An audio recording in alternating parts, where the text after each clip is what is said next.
Hey guys, welcome back to Bustin Experience. This is Brandon. I got two awesome guests. We're actually going to be talking a lot about law enforcement today. So I got two, one law enforcement officer and one used to be law enforcement officer. So as you guys know, this is my dad. This is George Sharpe. Hey. And I have a guest. Why don't you go ahead and introduce yourself? I'm Arbo. Arbo. Where's that come from? Well, my last name's Arbo, so that's the shortened version of that. Oh, wow. Okay. His real name's Jake, so he's a little... but yeah, so law enforcement. So how long... You're in SWAT, right? Yes, I am. How long you been? So I've been on the SWAT team now for 7 years. 7 years. 7 years. It's been long. And how long were you an officer? Wow. Yeah, I retired after 8 years. And that's pretty impressive. So after 1 year, you got into SWAT, huh? Well, I mean, I knew exactly what I wanted to do, Yeah. so I had the focus there. What about SWAT that like directed you towards SWAT? Like, what was it that you were just like, I need that? Well, I mean, I grew up in it, so my dad did it as well. Okay. So he worked for Lakeland, but he spent quite a bit of time. So you're not in Lakeland? Which department are you I in? actually worked for the county. Oh, the county. The county. I was going to ask you if you were related to Arbo from LPD because I worked with him. Did you? Yeah. That's crazy. Yeah. Small world. Yep. That is. Sure did. So wait, your dad worked with my dad? Was that? Apparently did, yeah. That's crazy. That wasn't actually planned. So. That was a few days ago. My comment was based on usually getting into SWAT. That's pretty heady stuff. So I applaud you for getting. Did you have any kind of previous experience other than the fact that your dad was with LPD? Nothing that was really relevant. I mean, You were a Marine, right? I had a reserve. I was a reservist in the Marine Corps. It's not really. Probably learned a lot more about mopping floors than I did about kicking doors. I hear you. Hey, that rhymed. Mopping floors, kicking doors. In the Garrison Marine Corps, you become a professional janitor. Good tax-paying money right there. but it sounds good to the people that don't know better. So Yeah. it might have helped me get in there. But I grew up in the lifestyle, and it was just something I knew, and it was I liked the familiarity of it, and I just wanted to do it. So what's the training like for that? Like, how do you prepare yourself for something like that? You got to be in shape. I mean, you have to be physically fit. You got to be running. You got to be doing obstacle course type workouts to be able to. Would you say it's harder to get into the Marines as opposed to the SWAT, or would you say SWAT's harder, physically speaking? I guess. That's a hard comparison to draw, I think. So, I mean, I definitely thought the physical fitness test by itself for the SWAT team was harder. Okay. It's something that's a little more foreign to people. I mean, I think they've revamped it since I was in, but the Marine Corps physical fitness test was a 3-mile run. Oh, nice.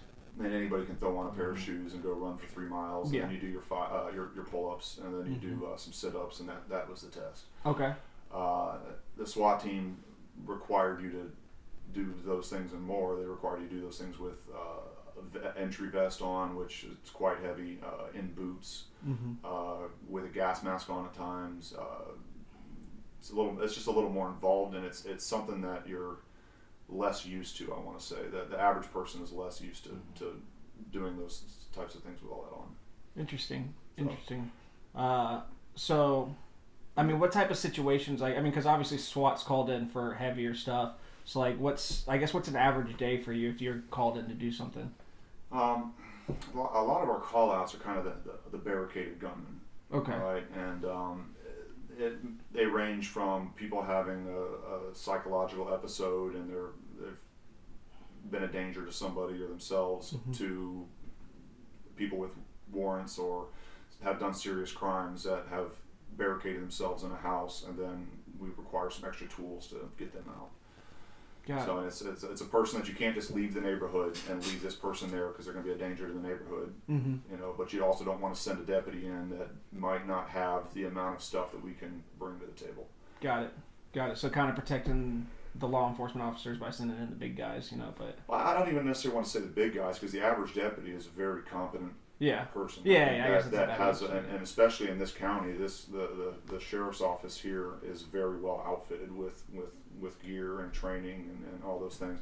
But there's some things that like the armored car, for example. You know, we have an armored car that lets us get up to a house and we will start a dialogue with somebody without putting somebody in jeopardy, right? Yeah. And it gets terrible gas mileage, so it wouldn't be efficient to have every deputy with one of these things driving around the roads. It'd look cool, you know. Yeah. I mean, it'd look cool, but it'd be expensive. And Get it battery powered. Get like a Prius version of that. Oh goodness gracious! No, you get me started. Silent.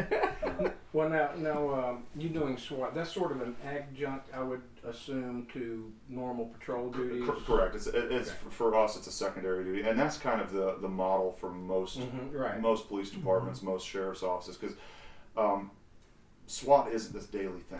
Yeah. Right. Like the call outs are few and far between. We've had heavy years where we've had around 20 or so, you know, situations, and we've had years where we've had none. An entire calendar year without situation. Wow. It was just, you know, it was a good year. So then, what do you do when you're not being called like that? Then. Well, so we get training days. So Okay. we typically get 2 training days a month. Okay. Where we come together as a team, and we usually there'll be an agenda. There'll be we try to keep our eyes open to scenarios that other teams have faced. You know, to try to stay ahead of the curve there. Yeah.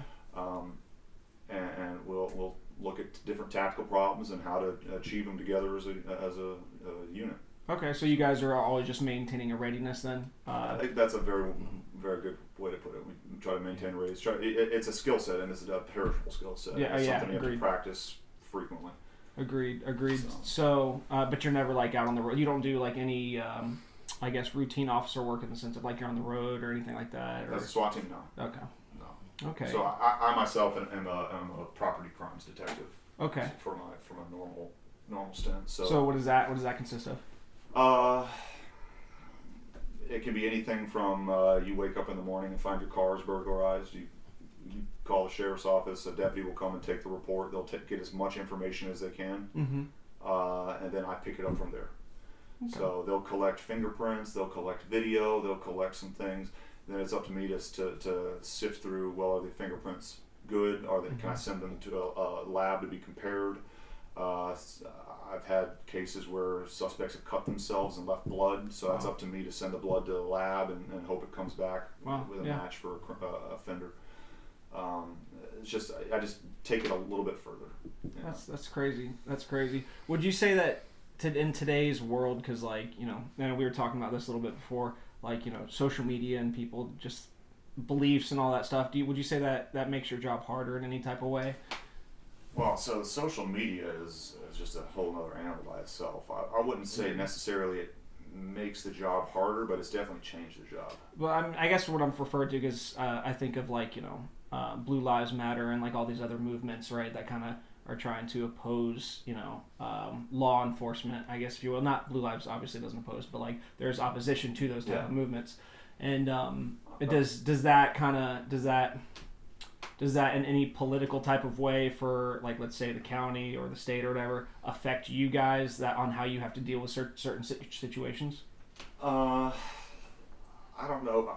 I don't know. I could speak to like a greater policy sense. I know. In a more personal sense, it's.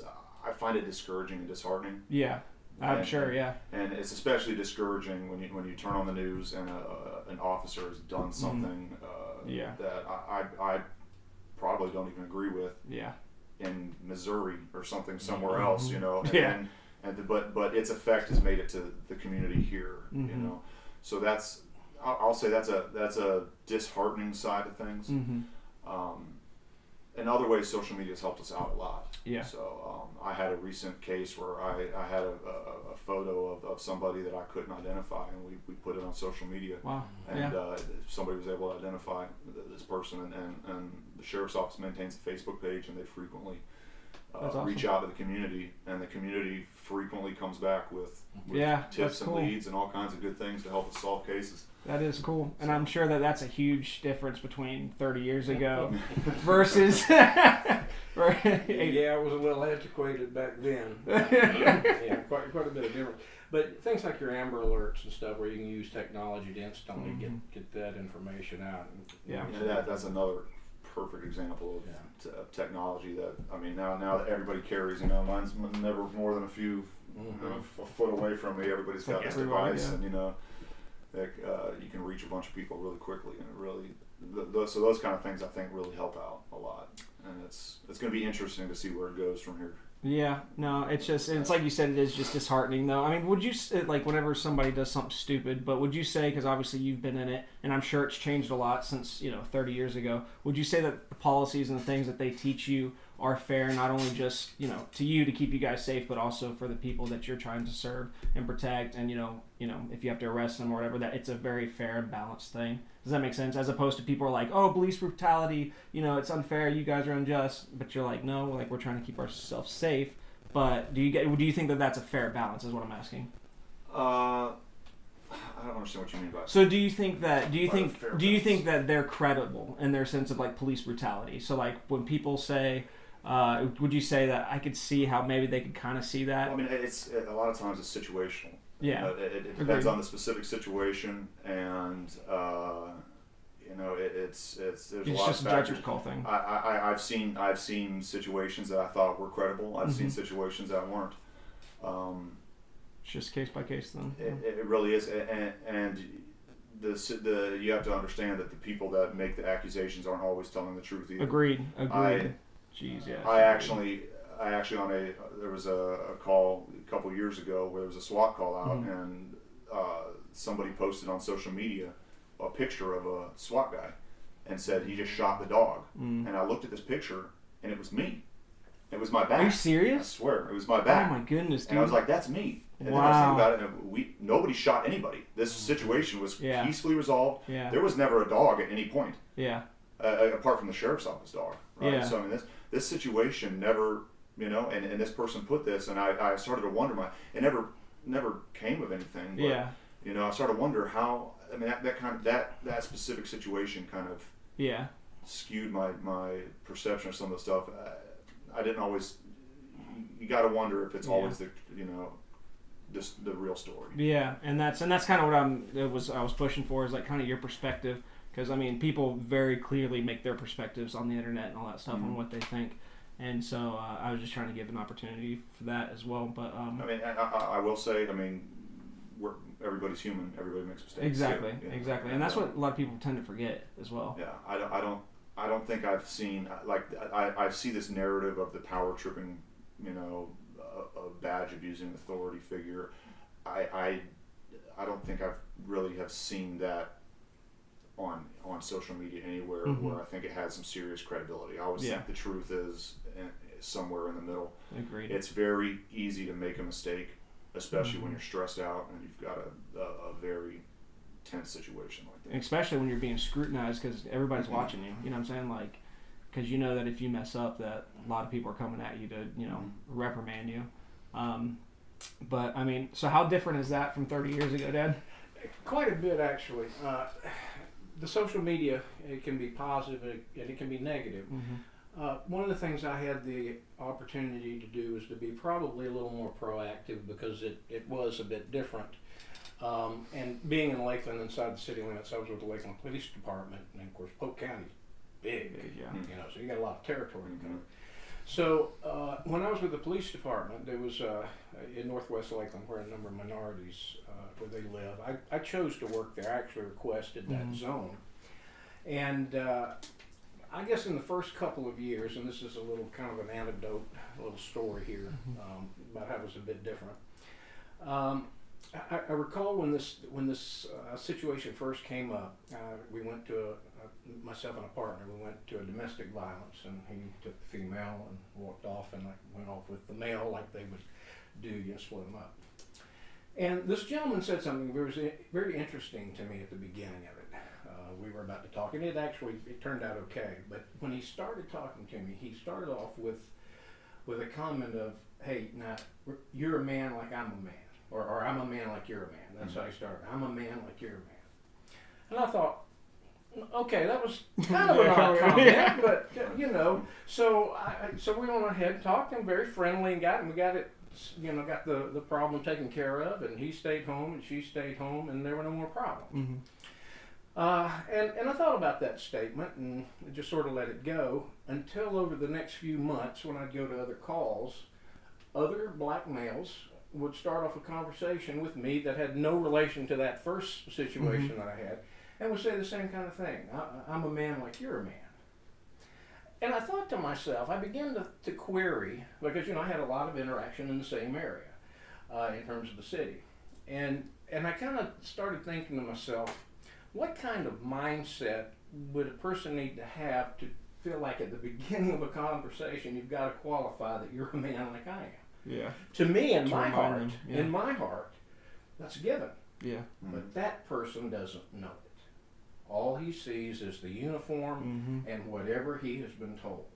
And that's, I don't want to cut you off. Yeah, That's an interesting thing there, because I feel like anymore society expects you to be the robot. And they expect you to be the perfect robot. And like I go plug myself into a recharging station at home at night, and then you have to, and that I can't have my own opinions, my own ability to error and have flaws and all that kind of stuff. That's interesting. Well, what ended up happening is I decided to be a little preemptive, and this is one of those things I don't know if you can possibly do it unless you've really got some intense community policing. And so what I started doing is when I would go into a situation with a black male, and you could kind of tell if there was there was sort of a personal response from individuals that had that mindset. You could kind of sense it, and so I could tell which ones tended to lean maybe that way, maybe were a little cautious. And I started my conversations with, if I would pull them aside, and and I wasn't trying to play them or anything, but I wanted to try to allay their fears, and I'd say something like, "Look, you're a man like I'm a man," and then go on. So I've already established myself for them that they are a man. They don't have to make that point to me. I just made it to them. You are a man, just like I am. And I'm going to tell you what, that made a difference. That made a real difference, because again, you're in a little community, and added to that, 30 years ago, we were required to wear white T-shirts under our uniform. Okay. Well, my partner and I, we acted out a little bit. We started wearing black T-shirts. And we were the only ones, and of course, the command called us in, whatever, and we tried to defend it. And they actually said, "Well, it's pretty good, so go ahead." But not many people did that. Just he and I, and we were in a 2-man unit. So people began to also recognize us. So they began to couple what I, sort of my communication with them, the relationships that I had, and just having that on, they knew who we were. And it's amazing the difference in the relationship that you had with them. It really was. So the whole point was that is when you can really get personal with people, so they say, I'm not looking at that uniform. I'm looking at George Sharpe. That then when they begin to kind of feel that way, then they begin to open up and become a little more trusting. So that was just a little anecdotal. It's cool though, but it's true, because people have this mindset, like you said, it's just like we're robots and we're just listening to the man, and we're just going to stick it to everybody else that doesn't agree with them. And so if you guys don't mind, I'd love for both of you guys to probably share your most extraordinary situation that you've ever been in. Give yourself a second to think if you need it. I'll let him go. I got to reach way back. Yeah, it's gonna be a while for him. I don't know what you would define as extraordinary. I mean, I guess something that unique that you've had to do, right? Maybe something that was that really resonated with you in your line of work, And I mean, it doesn't have to be something super crazy that you've done, but I mean, just something's like, you know what, this happened once, and it's just stuck with me, and I'll never forget it, kind of thing. And it taught me a lesson, or whatever. Just something that really sticks out to you. And if you got one, are you ready? Because you can go. I would say probably that photograph that I showed you, that traffic accident. Oh, okay, yeah. Memorial Boulevard, Florida Avenue. Busy street. And I had just started my shift. It was early morning. And I was sitting on Memorial, and I heard behind me I'm sitting in a red light, and I heard a terrible crash. Didn't hear any squealing of tires like brakes or anything. Just a terrible crash. And I looked behind me just in time to see a car spinning away from this cracked telephone pole that it had just hit. And I went, "Oh no." And I was facing the other way. So I turned the car around and, of course, put on my lights. And my heart just sank, because I realized as I was looking at the car, and it was smoking, a lot of damage. And I saw a doll in the middle of the road, and I knew children could be involved in this. So I parked the car between me and the rest of the traffic, and and the doll was between me and the car. And as I began to approach the car, I realized it wasn't a doll; it was a baby. Mm. And I ran to the car, and I could hear the driver moaning, female, and I realized she was alive. Didn't need any other measures at that point. Car wasn't burning.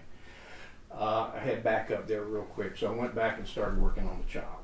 And I had another officer who was paramedic, literally paramedic, and came and we worked on the baby. And the little boy had on a Superman suit, pajamas. And we were working on him. We got him back, and of course they loaded him up. And I'm saying this very quickly, but it was time consuming, Mm-hmm. And got him in the ambulance, and then took off. And we had gotten him back, and the mother had broken both of her legs, and she was really out of it. But wow. We got her to the hospital. Well, I got a call about 2 hours before the end of the shift, and they asked me to go to get a landline, and I did, and they told me that the baby didn't make it. So I finished the shift like a man would. I didn't do what I'm doing now till I got home.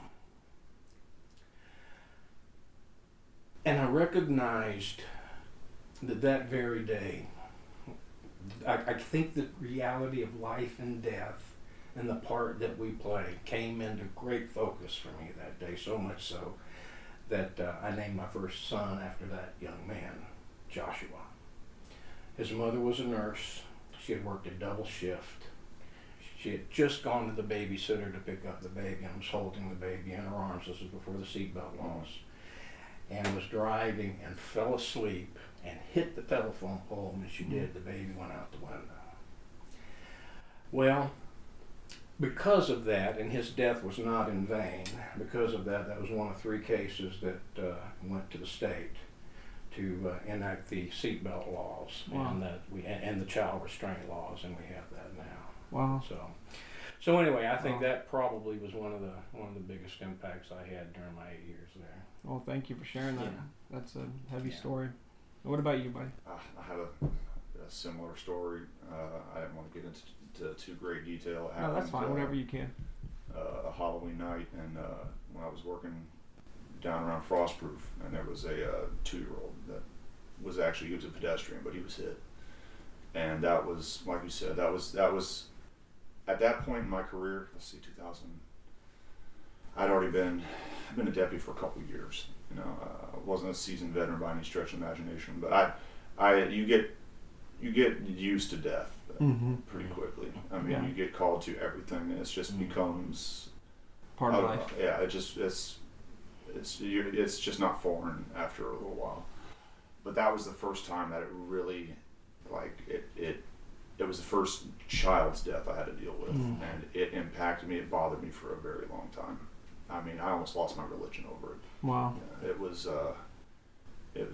really difficult to reconcile that, and just the senselessness of the whole situation, and why this kid was here by himself, kind of thing. It really impacted me for a while, bothered me for a while. Man, that's crazy. That's heavy stuff, guys. Isn't it interesting that we both chose something that had to do with children? I'm gonna tell you, that makes an impact on you. Yeah. It really does. I've had a couple cases with kids. I had one where we were fortunate, where the kid survived the incident, and my wife makes a joke about it, because she said the other day that she'd never seen me cry. I didn't even cry at my wedding. I come from this Germanic family. I think I saw my mom cry when I was graduating at boot camp. But I was 50 yards away, and she was in the stands.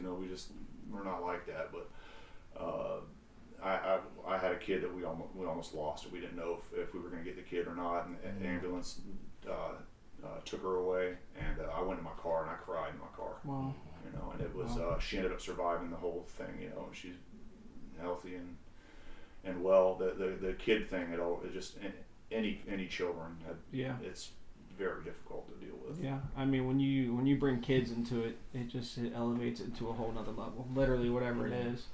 I mean, whether it be death, or even rape, and then you go into pedophilia, it's just like people are like, whoa, like that's way, Yeah, I can't imagine. I've never had to deal with that, thankfully. Yeah. But I mean, I appreciate on behalf of everybody what you guys have done and how you have served, and which is why it also kind of angers me because you have people that complain so much, and of course there's bad cops, there's dirty cops, whatever. Like that's not anything new, but the ones that are really trying to make a difference, like you guys, right?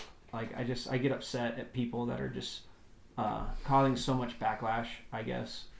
And trying to make it harder for other officers, good officers, to do their jobs. And especially when you guys are dealing with stuff like that. Like, I can't. Yeah, in all honesty, I got to give kudos to you. I don't know if I could be a police officer today. Yeah. I really don't. Totally different atmosphere. It really takes a special person to do this if you're going to do it right. I mean, it really does, and again, I applaud you for that. Because it is one of those situations where, there are a lot of jobs you can make a mistake and it's not going to kill anybody. Mm-hmm. And in this case, you don't have the luxury of a mistake. No. And unfortunately, mistakes are made, legitimate mistakes. Yeah. And it happens quick. Yeah. I mean, it happens quick. Yeah. Things when things start going, they happen fast. Yeah, it really does. So I would say today it really does take a special individual, and there are some cities, God bless those men and women. I kid you not. I just don't know how they do it. I see some of the footage of some of the attacks, and you see in New York where they really haven't stood, within the last couple of years behind their officers, and they have just been getting creamed, and you have to pray for those folks. But yeah, absolutely. Yeah, I admire what they do and the fact that they just stay with it. God help them. I really mean that with all my heart. And I think it goes back to what we said about, we said social media, but technology is, everything moves so fast now, which is a benefit to, law enforcement, but it also goes the other way for criminals. Mm-hmm. That they're able to move just as fast and they're able to acquire things just as fast, if not sometimes faster, and that can cause just as much problems as, for you guys can help solve. And I think that that's a huge difference between your day versus his day. And then of course you have the ideas and people being able to talk to each other a lot. So people going, and I say people going crazy, but so I guess an ideology can go faster through people and they can assemble much quicker than they used to, which can cause officers, you have Antifa and all that stuff and all these people that can organize and cause problems for people. Is there an Antifa chapter in Polk County? I don't know. I just threw out Antifa. I don't think I'm aware of it. Yeah, I'm not either. So along the technology front, though, you also have not just, I wouldn't say even ideological issues. You have some of the new types of crimes that have really started to take hold. Yeah. And first things that come to mind to me are like identity theft and fraud type things, which are just it's a problem, and it's growing, and it's going to be the future as we get more integrated online and get more into the digital age. I think it's going to be a bigger problem. Oh yeah, I agree with you. So where do you kind of see yourself stepping off of this, if you see yourself stepping off of SWAT or anything? Or is SWAT a stepping stone to something more, whatever? No, SWAT was my end. Is your end? Yeah, that was. I've made the joke when I'm broken down and old and I can't do it anymore. That's when you'll step out. Well, they'll probably have to force me off. So that walker's getting in the way. I'll get him. That last physical fitness test that I don't pass, that'll be the last one. Probably. Yeah. So. One thing, I haven't really prepared for this, but this is one of the things that maybe you gentlemen will recall this, when they had that terrible shooting several years ago in Texas, and the guy ended up barricading himself. I don't know if you recall that. And I think so. They ended up sending in I want to say a drone, but it was I'm not sure exactly what the makeup of it was, but apparently they sent this thing in there and he was barricaded down apparently, and I don't want to second guess, but it just made me a little uncomfortable the way it sort of came out, was that they sent this thing in there and it ended up taking him out.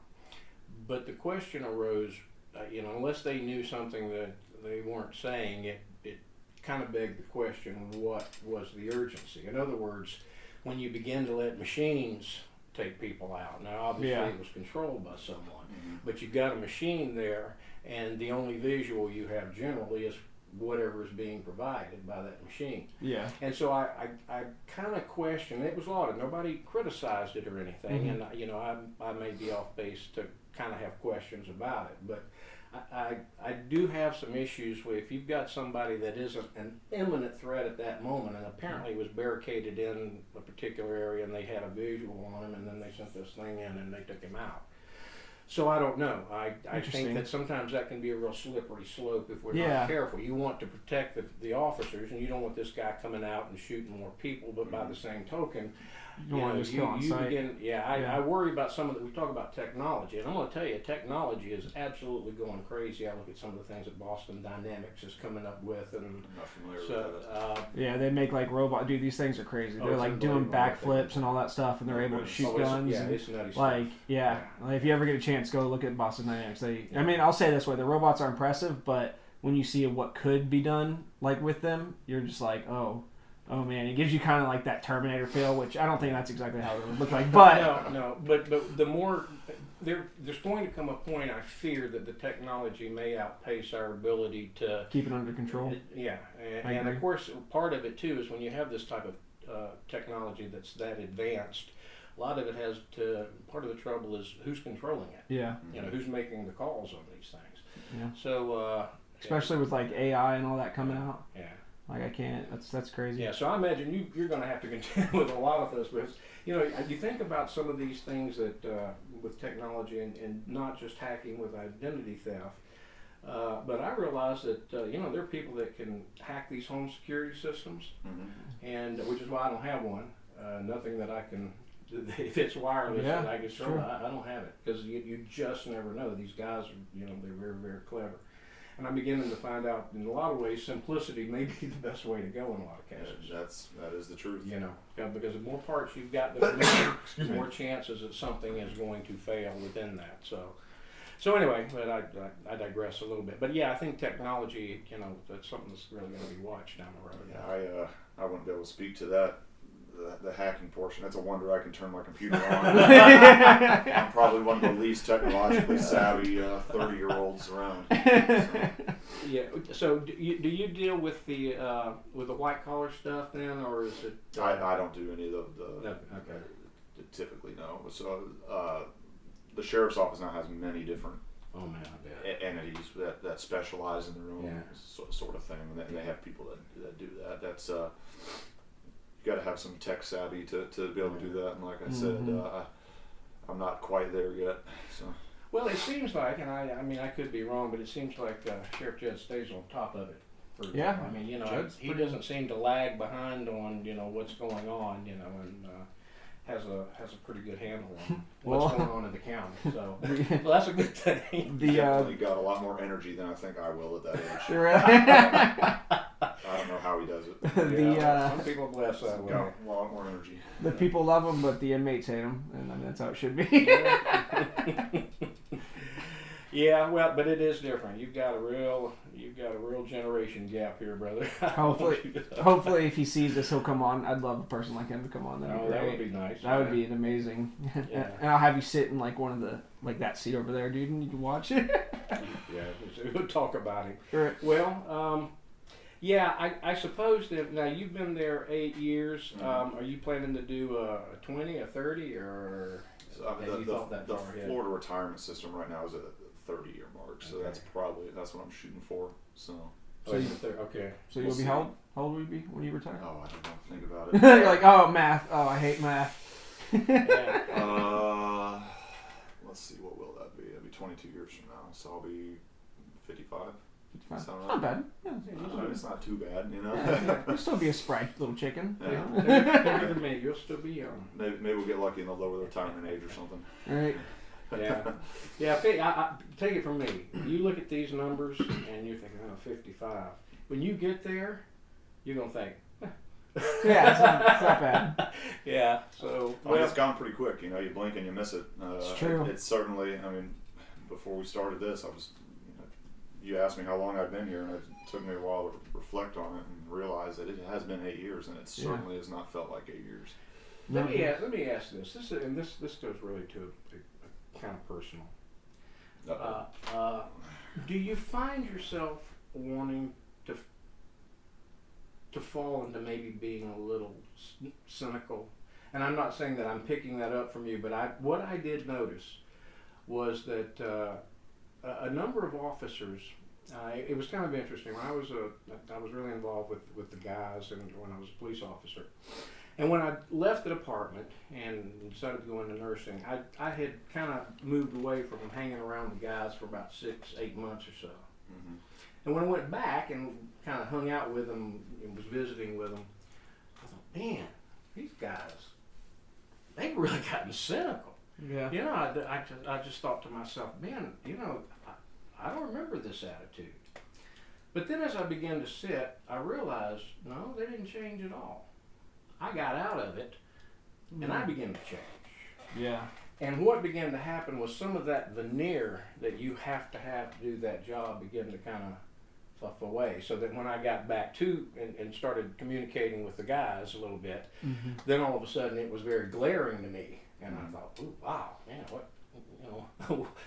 what's sticking in their craw? But then I realized, no, that's the way they've always been. You were just part of this because you just get to a point where, as you say, you see a lot of death. You kind of get used to things, if you will. So do you feel that? Do you have anybody ever discuss that type of thing with you, either on the department or you yourself feel like you? That's not something we necessarily discuss. I don't feel people are particularly cynical in this job anymore. I've had a very good experience while I've been down here. That's good. So, but I mean, I can imagine it weighs. Yeah, and I think part of it too may have to do with the department too, and the fact that you're working in Polk County. That you know, because if I ask this question maybe in New York City, I may get a whole nother answer. I read an article not long ago about Chicago, and it seemed like they were in dire straits with some staffing and manpower, and I couldn't imagine working there. So I mean, I guess it would depend on the environment that you're working in too. That would make a difference. Well, I like that answer. Yeah, because I'm glad you said, "Oh man, this is awful." I'm so cynical. I hate people. So I mean, because if you have a good support system, I mean, I'm sure it makes dealing with that stuff a lot lot better. Yeah. So I mean, I can imagine, but I also don't doubt that it weighs on people, and because I've heard stories of other cops from other people that it's just I mean, they've seen people kill themselves and and of course kids dying and all that stuff, and by the end of it, they're just whatever, I don't care about anything anymore. And so I mean, I can imagine. I hope not. So far, I'm 8 years in, and we're all right. I hope that's not in my future. I don't see it going that way. I mean, it's it can get disheartening, but I don't think it's this pervasive thing that's just permeated the department. I don't think. Well, again, I think department to department, a lot of it has to do with whoever is running it, and that has a lot to do with it. And of course, through cities managements and things like that. But well, I'm glad to hear that. Do you, as far as your own experience, does it seem to be pretty conducive with family life the way you kind of got it set? Because I know a lot of guys, there's there's difficulties with shift work and this, that, and the other. Yes and no. Okay. I mean, you have the odd call out that interrupts dinner. I mean, it's if you have a good partner with you, it doesn't really matter. I think that the job could help exacerbate problems that might exist. And if you don't have a good solid foundation in your relationship, I think it definitely leads to greater problems. Knock on wood, it hasn't been let me find a piece of it.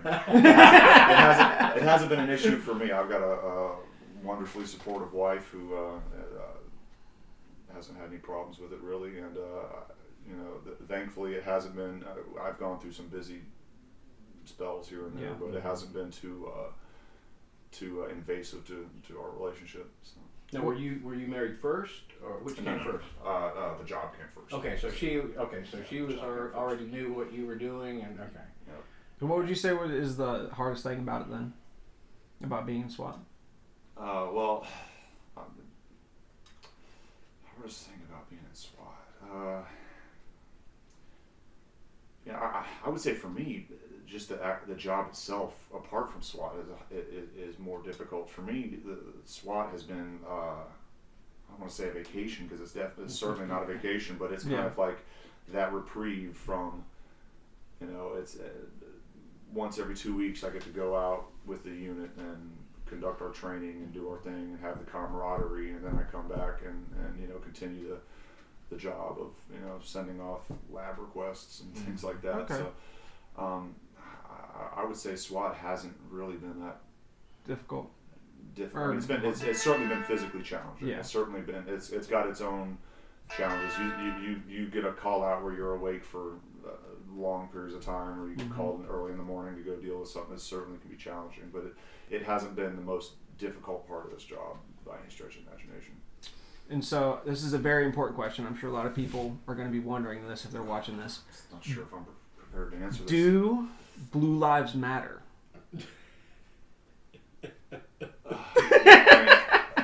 Everybody matters. Exactly right. Exactly right. All lives matter. And I wear green, so I don't. You're right. I don't even wear blue. The county is green, so. Yeah. Well, I think his answer just kind of build on that. There are a number of officers, and people are built differently. They're part of just routine patrolling can be very mundane. Yeah. And there are a lot of people that like mundane. Mm-hmm. You're good with that. You get in there and you do your shift, you answer your calls, and you're fine with that. Then the others, like Jake here, it's like mundane is good up to a point, but then you have something else that it's still building you in terms of your career, but it gives you a little bit of a diversion, and you don't have that same old grind. So I mean, that's kind of what I'm hearing. And you really enjoy SWAT, so it's not just a reprieve from the mundane, but it's also something he's really enjoying. So, and I just started this stint. I just started my property crimes detective stint several months ago. I think I'm at 6 months now, and it's been it was good because it was there's so many positions at the sheriff's office available that you can, if you find yourself in a position that is feeling mundane, there's something else for you to do. Okay. And there's a lot of freedom of movement. We have canine units. We have an environmental unit. Personally, I've been a community officer for a specific community and got out and got to build relationships with people. There's plenty of pictures of me floating around the internet where I dressed up as an elf to do Christmas events for the kids. Do it all, man. Oh gosh, and I had a good time doing those things, and then you decide I think it's time for me to go here in my career.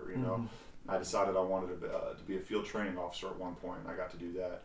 I just recently decided, I've never been a detective. It's time to go learn how to detect.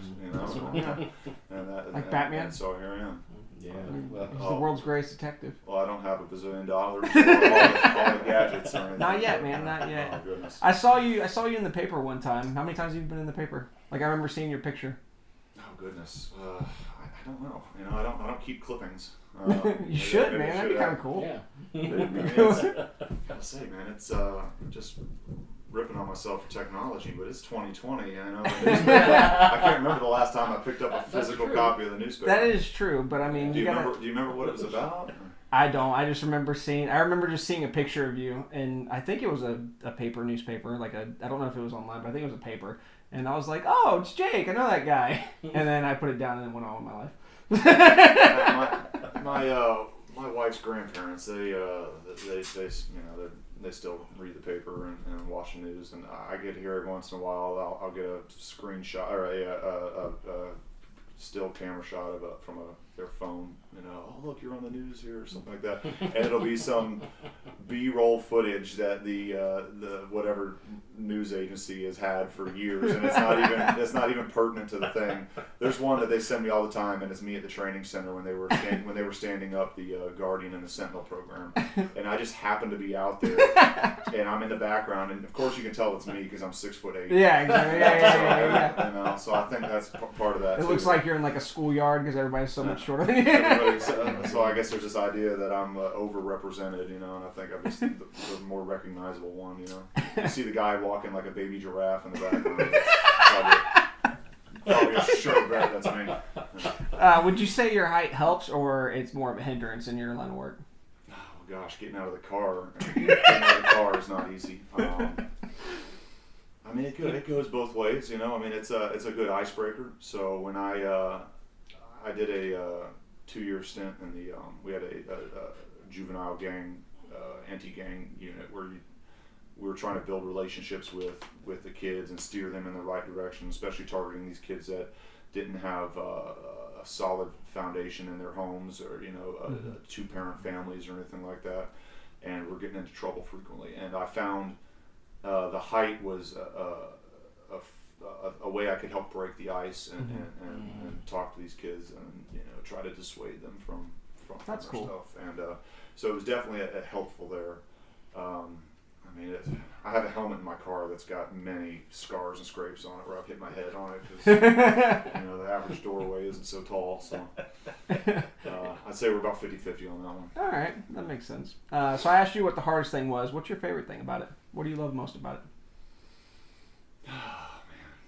Tough questions here. Every 2 weeks. Right, yeah. Every 2 weeks.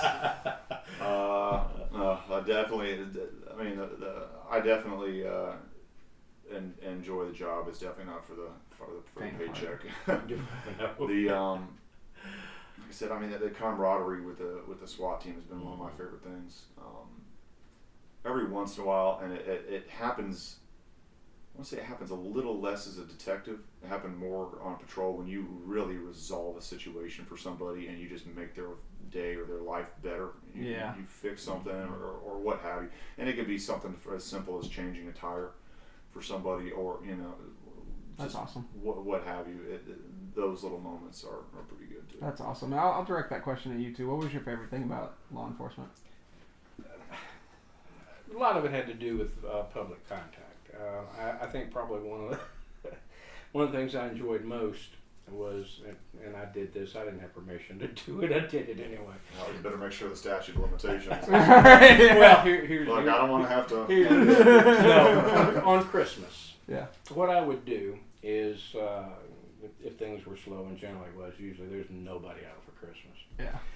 And I loaded the car up with candy. And what I would do is day shift, obviously I wouldn't do this at night. But during the day shift, if I saw a car, drive a white van. and I'd do a traffic, if they had kids, I'd do a traffic stop, and they'd ask me something, what do I do, officer, and something to the effect, well, do you realize that you're driving with children in the car without candy? And usually they didn't have it, and so then I'd go ahead and deliver. And it was just one of those things where you're trying to kind of reach out, and eventually I did get some callbacks on that. That's because awesome. Some folks did eventually call, but I kind of launched out on my own. But it's things like that where if you make those kind of contacts, not a big deal, but it can pay dividends down the road. And I really enjoyed that. That's awesome. That's really cool. That would be really cool. Yeah. What was the hardest thing for you about it? I know some of the situations, but ooh, buddy, I don't know.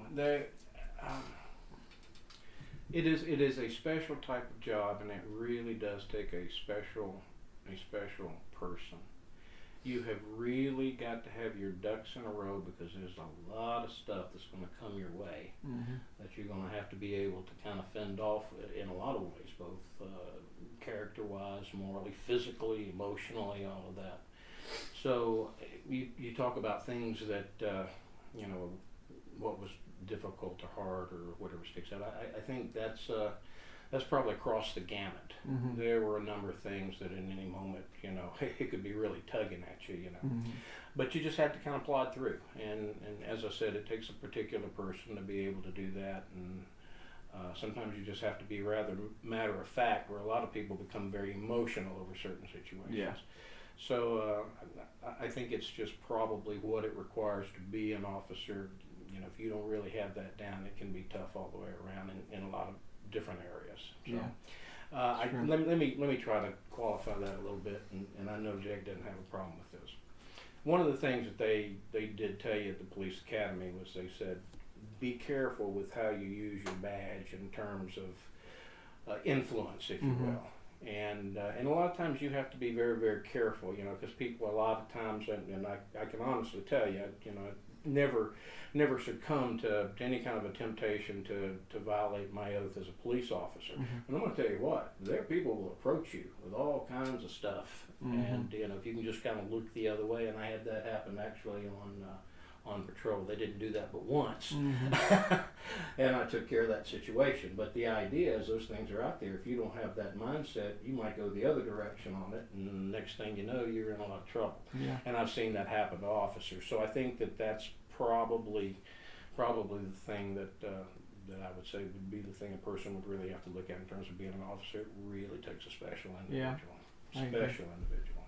I agree. I mean, I think that to kind of piggyback off that a little bit, there's a lot of people that like the idea of it, but they don't really want, you know, they're really not prepared for what it is. And I think those people have a difficult time with it because, and that's something that you have to reconcile with yourself, especially if you want to do this. You got to make sure that you want to do this for the right reasons, and it's not that you just like the idea of this because you saw, you know, a cop movie or Brooklyn Nine-Nine, and you think that's how it's going to be. Because it's most definitely not. Yeah. And well said. And I think it's funny because it's like what you said. People, I mean, because there are people out there that would love nothing more than to corrupt an officer. I have because I have a buddy that works in the jail, and he'll tell me stories or whatever, and he said that he says he knows that everybody in there don't accept anything from an inmate, no matter how small it is, right? Don't do anything for them other than your job, you know, and treating them with respect and all that stuff. He says because it'll just be something as simple as like, hey, can I have, you know, a tissue or something like that? And then slowly but surely it corrupts officers, and then next thing you know, they're smuggling drugs. It can be very insidious. Yeah. It can be very, very slow. So it can seem like it's very innocent at first, but you're just slowly compromising slower or over time. So, yeah, but I mean, I think that's all I got. So, I mean, do you guys have any final words that you guys want to say or anything?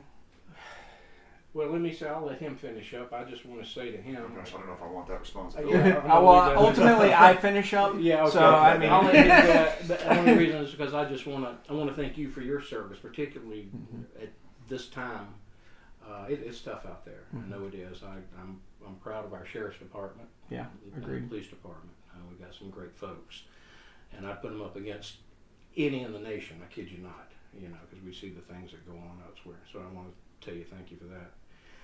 And anybody that may be watching this, I would like to kind of dovetail on what he just said. Anybody that's interested in doing this, really, really search your heart, because it takes a special type of person. It's not always glitz and glamour and excitement. It's what was the old thing? It's 8 hours of pure boredom with about 5 minutes of sheer terror. Definitely do that. Sometimes it can be a solid 12 hours. Yeah. So it does take a special person. I do. Again, I really appreciate it. I was honored to work with your dad, and so you've got some footsteps to follow. Well, I mean, I certainly appreciate you paving the way for us, and you know, learning all the things we take for granted that you guys had to learn through experience and hardship. You know, and it's been a pleasure. Yeah, and I appreciate you guys coming on the show and sharing your stories. I do also appreciate the line of work that you guys did. We couldn't turn down the money. Yeah, I know, right? But I do appreciate everything that you guys have done, and I appreciate all the departments out there. And I mostly wanted to do this because I wanted people to get a good inside look of like what it's like, you know, working the jobs, because it's not what people think. And I knew that going in, but I want everybody else to know that it does. It takes, and I mean, you guys can confirm this, but I think it takes, you know, a special person, but a servant. You know what I'm saying? Like somebody that's willing to serve the community, because if you go in just wanting to be BA, you know, like that's not who it's for. It's for people that really want to serve their community, and, you know, and you guys go through a lot of stuff, and, you know, I don't envy that, you know, and I mean, you guys are tough. You know, you guys are very tough. You guys have that mental toughness, so I'm proud of it. But thank you guys for watching, and I want you guys to hit that like button, subscribe, and I will see you guys on the next episode. All right? Love you guys. Say bye. Bye. Bye. See you.